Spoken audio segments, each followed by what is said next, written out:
Hi friends, எல்லோருக்கும் வணக்கம். எல்லோரும் எப்படி இருக்கீங்க? நல்லா இருக்கீங்களா? இன்றைக்கி அந்த கதையோட அடுத்த பகுதி தான் பார்க்க போகிறோம். அதுக்கு முன்னாடி நீங்கள் செய்ய வேண்டிய விஷயம் என்ன அப்படின்னு கேட்டிங்கன்னா, மறக்காமல் நம்ம இந்த சேனலை சப்ஸ்கிரைப் பண்ணிக்கோங்க. கீழே இருக்க பெல் பட்டனையும் கிளிக் பண்ணுங்கள். அப்போ தான் நான் போடக்கூடிய வீடியோஸ் எல்லாமே உடனுக்குடனே நோட்டிஃபிகேஷன் வரும். ஸோ மறக்காமல் சேனலை சப்ஸ்கிரைப் பண்ணிவிட்டு வீடியோ பாருங்கள் ஃப்ரெண்ட்ஸ். வாங்க நம்ம கதைக்குள்ளே போகலாம். அதுக்கு அடுத்தது நான் என்ன யோசித்தேன் அப்படின்னா, சரி நம்ம இந்த வேலையை அடுத்த மாதத்துக்கு நம்ம செஞ்சுக்கலாம். இப்போ அதுக்கான இதுங்கிறது இல்லை. ஏன்னா இப்போ கொஞ்சம் காசு கொஞ்சம் கம்மியாக இருக்குது.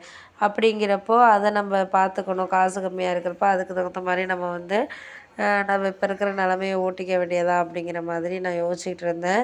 ஆனால் அதுக்குள்ளே கொஞ்சம் மனசும் கொஞ்சம் கஷ்டமாகவும் இருந்துச்சு. ஏன் அப்படின்னா, நம்மளுக்கு ஒரு சில விஷயங்கள் நம்ம எடுத்துகிட்டு தரோம். ஆனால் அடுத்தடுத்த இதில் நம்மளுக்கு அது புரியாத மாதிரி தானே இருக்குது. ஆனால் அதை எடுத்துக்கிறதுக்கான இதுங்கிறது இவங்களுக்கு அவங்களுக்குன்னு சொல்லிட்டு நம்ம ஏன் இது பண்ணணும் அப்படின்னு நான் நினச்சிக்கிட்டு இருந்தேன். அதுக்காக நான் யாரையும் குறை சொல்லலை. இவங்க நம்மளுக்கு செய்யலை பண்ணலைலாம்.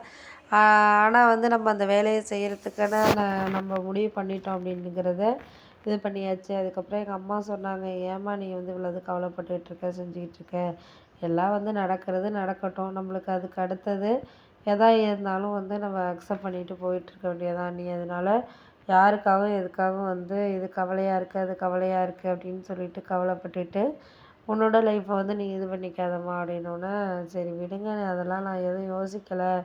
இருந்தாலும் நம்மளுக்கு அப்போ இருக்கிற நிலைமைக்கு அது சரியாக இருக்குது. அப்போ இல்லாத நிலைமைக்கு நம்ம அதெல்லாம் ஏற்றிட்டு தானே போயிட்டுருக்க வேண்டியதாக இருக்குது ஒவ்வொரு நிலமையிலையும் அப்படின்னோடனே, அந்த நிலைமைகளை மாற்றுறதுக்கான இதுங்கிறது நம்மளுக்கு வேணும். அப்படி இருந்தால் மட்டும்தான் நம்மளால் எதாக இருந்தாலும் செய்ய முடியும். அப்படி இல்லைன்னா நம்மளால் எதையும் அக்செப்ட் பண்ணிக்கிட்டு இருக்க முடியாது அப்படின்னோடனே, சரி சரி விடுங்க, அதெல்லாம் நம்ம பார்த்து இது பண்ணிக்குவோம். முடிஞ்ச வரைக்கும் நம்மளால் என்ன செய்ய முடியுதோ அதை செஞ்சுக்கிட்டு இது பண்ணிக்கிட்டு இருக்க வேண்டியதான். அதுக்கு இடையில நம்மளுக்கு யாரோட இதையும் நம்ம காரணம் கேட்க முடியாது. காரணம் கேட்டோம்னா அது சரியாக நம்மளுக்கு கிடைக்காத மாதிரியான ஒரு விஷயங்கள் தான் இருக்கும் அப்படிங்கிற மாதிரி சொன்னோன்னே, சரி சரி நீங்கள் விடுங்க, இப்போ இருக்கிற நிலைமைக்கு எல்லாமே நம்மளுக்கு காரணங்களை நம்ம கேட்டுக்கிட்டே போனோம்னா நம்மளால் எதுவும் செய்ய முடியாது.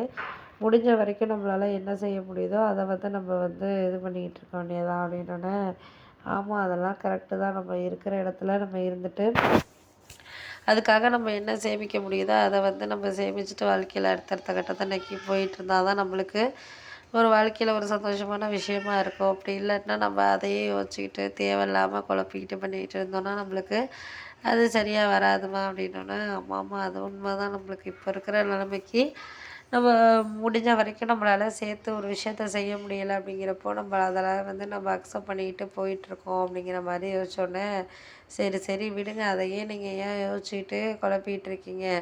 இதுக்கு அடுத்தது என்ன நடக்குது, அடுத்து என்ன பண்ணணும் செய்யணும் அதை தான் யோசிக்கணுமே தவிர பழைய விஷயங்களை யோசித்து ஒன்றுமே ஆக போகிறதில்ல. பழைய விஷயங்களை யோசிக்கிறதுனால நம்மளுக்கு பல விஷயங்கள் குழப்பந்தான் ஏற்படுமே தவிர நம்மளால் எதுவும் மாற போகிறது கிடையாது அப்படின்னோடனே, சரி சரி அதையே நீங்கள் கேட்டுட்ருக்காதீங்க.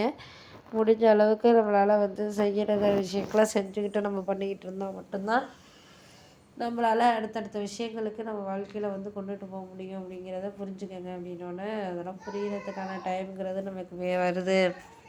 அதுக்காக நம்ம என்ன பண்ண முடியும்? எதாக இருந்தாலும் நம்ம அக்செப்ட் பண்ணிட்டு போயிட்டுருக்க முடியாது. முடிஞ்ச அளவுக்கு நம்மளால் என்ன செய்ய முடியுதோ அதை நம்ம மனசார நம்ம ஒரு விஷயத்த இது பண்ணிக்கிட்டு இருந்தால் தான் நம்ம செய்ய முடியும் அப்படின்னோடனே, சரி சரி நீங்கள் விடுங்க, இதெல்லாம் சொல்கிறதெல்லாம் கரெக்டு தான். நம்மளுக்கு அதெல்லாம் நடக்கிறது விஷயங்கள் எதாக இருந்தாலும் நம்மளுக்கு கரெக்டான ஒரு விஷயத்துக்கு தான் நீங்கள் யோசிக்கிறீங்க. ஆனால் அதுக்கு அடுத்தது நம்மளால் மாற்றி மாற்றி ஒரு சில விஷயங்களை பேசிக்கிட்டு இருக்க முடியல.